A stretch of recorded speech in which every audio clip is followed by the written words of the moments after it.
Hai kawan, video kali ini tentang sosiopat dan narsisme. Sosiopat dan narsisme adalah dua istilah yang sering kita dengar. Anda mungkin bertanya-tanya, apa beda dua kata itu? Kedua kondisi itu datang dengan banyak stigma.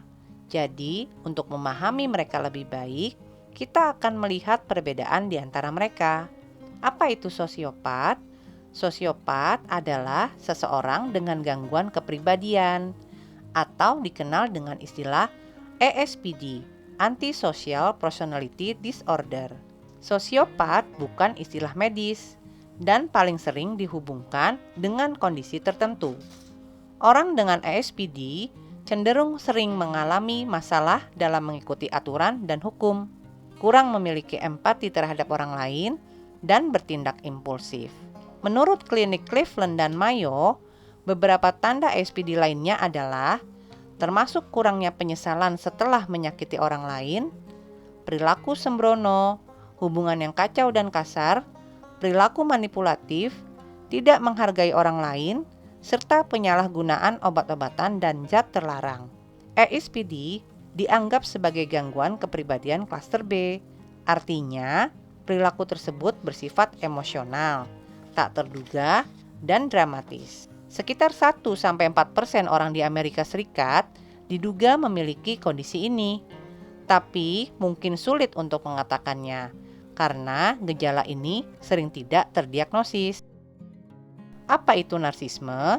Seorang narsisis adalah seorang dengan gangguan kepribadian narsistik atau lebih dikenal dengan NPD, Narcissistic Personality Disorder. Orang dengan kondisi ini cenderung berpikir tinggi tentang diri mereka sendiri, kurangnya empati terhadap orang lain, dan selalu mencari pujian.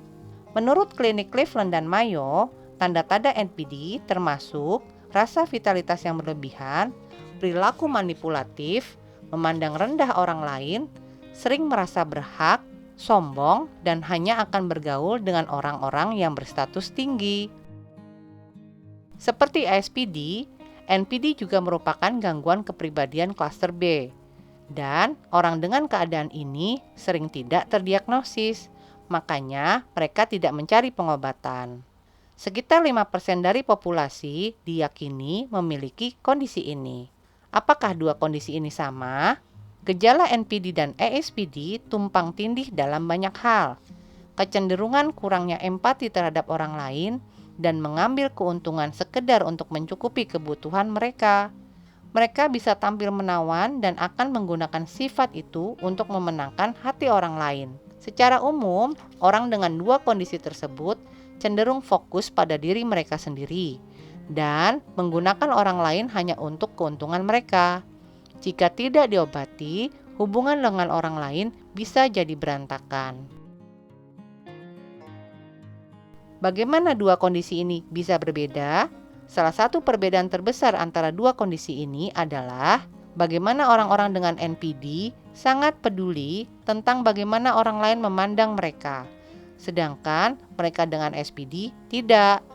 Orang dengan NPD mungkin bekerja lebih keras untuk mempertahankan pernikahan dan pekerjaan karena mereka lebih bergantung pada status mereka dan perlu pengakuan.